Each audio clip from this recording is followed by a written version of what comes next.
Welcome back to another episode of the Gamblers Grind Podcast. It's your boy Make a Wish here, and let's get another quick recap of the playoffs. All right, so yesterday we had two games: Pacers and Knicks, and the Timberwolves and the Nuggets. So let's get into this one real quick. All right, so first things first, as to be expected, as I called, the Pacers were going to dictate the pace. It was going to be a fast-paced game for the most part. You know what I'm saying? Um, Pacers jumped off to early lead, early the first half. Knicks were down, and this is the biggest thing that I would have to say to watch out for in this series is that the Knicks are never really down and out. They do the best work in the fourth quarter, for what I've been noticing. All right, and again, they brought back what they were down six points. Well, they're down a rip. Okay, they brought it back and they outscored by 9 points in the fourth quarter by itself, which secured them the lead. This was one of those funky last couple of plays, last couple of minutes situations that got real odd to look at. But Knicks pulled through. The game got a lot more physical than what a lot of people might be seeing. Some calls were questionably missed or not. We'll find out more when the refs are talk about that later on. But like I was saying, first game of the series is hard to really dictate, to speculate what's really going to happen, and be more confident in your picks. Like I was not. So I told you guys before that going into it. But I just say I wasn't sure if Pacers were going to win or not, but I was sure that they were going to come within that spread. If you guys played that negative 5.5, was it? Negative 5.5? I think that's what it was. And you got it, because we got it, that'd been great, you know? I wasn't sure if they would win or not, but yeah, they were able to cover the spread.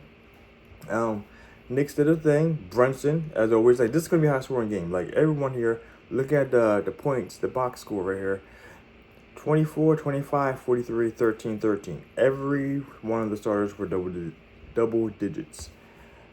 The main one being the shooters, Brunson, DiVincenzo, and Josh Hart. Actually, I was surprised Josh Hart was actually that high. But either way, that's going to be the common trend I do foresee happening in this series.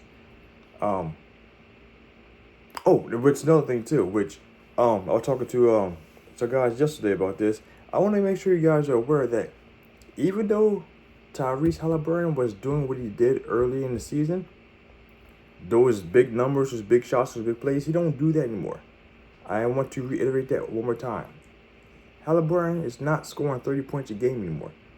That stopped after Pascal Siakam joined the team, or a little before, or a little after, right after, either or, like 2 games before or 2 games after. He stopped doing that. I'm not sure exactly what happened to him, but he went from 25, 30 points a game and 18 assists to questionably doing 15 points a game. Questionably. Like this game here, he did 6 points. He shot the ball a total of 6 times. Okay? So, and you know he played, 36 minutes? He's not the big shooter anymore. It's actually an anomaly for him to be the shooter. And actually, now that I'm thinking about it and saying it right now, I actually want to see exactly what he has done over the past, just say 20 games. Oh no, I can't pick it up. I'll get that from here, okay. I can grab it from here, hopefully. Because I want to see exactly what he did. I mean, I could look at another thing over there, but this one is a lot easier. I want to see the big green, the big red, you know what I'm saying? Where's points at? From the front to back? Alright, so right now for tomorrow, they're looking at 16.5 is his over-under. Alright? And this here, of that, he has reached over that. He has hit that half the time. 10 for 10 in the last 20 games. Alright? So it'll be 20, 26, 24, 17, 18, 8, 12, 9, 12, 12, 6, 12, 30. Like I said, it's so sporadic. You can't rely on him to do so. Let me go back a little further if I can. We're directing the series. Well, we're done playing though. It's not. viable numbers. But either way, over 16.5 for the year. He has hit that 68% of the time, 52 out of 77. And it's very heavily favored for the beginning half of the season. Like I said, after that point in time, everything started dip and dive. It's really hard to forecast when he's going to actually shoot the ball or not. So for the most part, like, honestly, I favor his shooting points under almost every single time. If you guys want to go forward to this, that's what I recommend. You may be able to do his assists, which I'm not looking up right now because I'm not looking for profit right now. I'm talking about the last games. Stop banking on Tyrese Halliburton actually shooting the ball a lot, because he's not shooting the ball a lot. He's consistently not shooting the ball a lot more often than not nowadays because he's not the point man no more. He's just a team orchestrator. He's just a ball orchestrator. He takes the ball, pass it around, or orchestrate what's happening on the play. That's the biggest thing he's been doing. All right. So, FYI, my homies, my homies, my grinders, take that to note. Take that to heart. All right. Knicks came back. High paced game. Hit the over as I expected it. Like I said, I expect the over to be a lot higher going forward. And since I had the information, you know what? We'll talk about it later. The 216 or 217.5, I expect that to be higher every game from here on out. It should be at least 222. At least 222 minimum. All right. So, and even then, the over. I'm still looking at over. Because every game should be like this. Every game should be like this, in my opinion. But we'll see what happens going forward, though. They say no one did anything relatively wrong or bad. There's no defense really on the Pacers side, which is to be expected. And they give a lot of rebounds, which is to be expected. So, remember that going forward.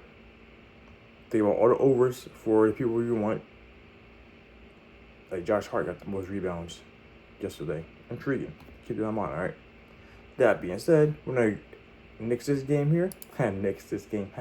All right, but yeah, the main one, though, that I want to talk about a little bit was that Minnesota Timberwolves and Nuggets. Didn't see that coming. Didn't see that coming like this at all. The domination of the defense. The defense wins these championships. That's what my stamp says right now. And I'm going to word that until I'm proven otherwise. Because I do believe Timberwolves are going to be taking this all the way to the bank. And because they shut that shit down. They shut that shit down. Even without having Gobert on the floor, they completely shut the Nuggets down. They shut them down worse than they did the first game. So, keep that in mind, guys. Keep that in mind. Going forward, the Nuggets aren't... For the Nuggets to lose out at home the way they did, they're not really a great team on the road.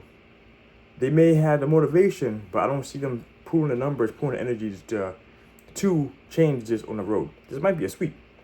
I did not see this coming at all. I call it 4-2. Maybe 4-1.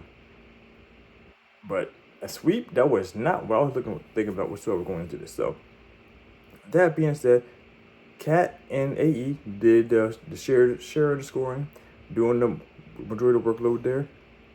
Points-wise, defense-wise, everyone's on there, okay? Everyone was doing the damn thing. No one could shoot. They had what? Jokic at 5 of 13. They had Jamal Murray at 3 for 18, 4 shots. There was pressure nonstop, all the time. Only person who got shots off and actually making shots openly, kind of, was Aaron Gordon, because everyone left him open. Michael MPJ, couldn't word out. Michael Porter Jr. went 1 for 7 from 3 points, 4 for 12. Everyone was just all up in everyone's face. Only person who got shots. Actually, I'm trying to think. Maybe next game. I'm gonna look back at the last game a little bit and see if they switch or who's actually the open guy. Because if they can just give Gordon the open shot every time, then I'm just pressed over for Gordon. You know what I'm saying? These kind of trends you gotta look into. Because right now, Nuggets gotta make some adjustments. They have to figure something else out. Because Michael Malone is an angry man. Angry man. And so, it's going to be interesting. Not too much to talk about this one. Just know that it was a pure domination, defensive-wise. Actually, also another thing, too. Speaking of which, Jamal Murray might not be in the next game, depending on what happens. He might get suspended, if you guys weren't paying attention to that, because of his water bottle called heating pad incident. Heating pad and a towel he threw after referees and then on the court. So, we'll see if he's actually getting any kind of fine repercussions for that. they're talking on ESPN. You know, the good guys, Stephen A., Shannon Sharp. You know what I'm saying? They talk about him potentially getting suspended for a game. So if that's the case, that might be like a 45-point game difference. We'll see what happens though. We'll see what happens, because everything is too speculative at the moment. And just keep note. I will let you guys know pre-game or pre-bets games for next time if he's gonna be out for next game. If I hear anything about that, I might make a quick short about that. You know, just FYI, Jamal Murray might be out next game, and that completely changes things because they cannot play the people they have right now. If Murray's out, who goes in instead? Man, I can't even act like I know, because I don't even know who they have said. Because like I said, they're trying to figure things out. The rotations are not working at all. They're at huge negatives as a team. Huge negatives. The only person actually did anything good was Christian Braun, +2. But yeah, all that being said though, didn't expect that to happen, but we played the spread though, just to be on the safe side, and it actually covered, obviously, and got the W. And this game did not get the over. So actually, I do apologize because we went 3 for 4 for the parlay for this game, because the defense was too overwhelming and the Nuggets going to score. So 3 for 4 is not bad, but that's not a parlay win. But if you guys broke it down to individuals and just hit the spreads, good for you, man. Good for you. Come on, guys. Let's get this money. Happy gambling grinders. Make a wish. Out.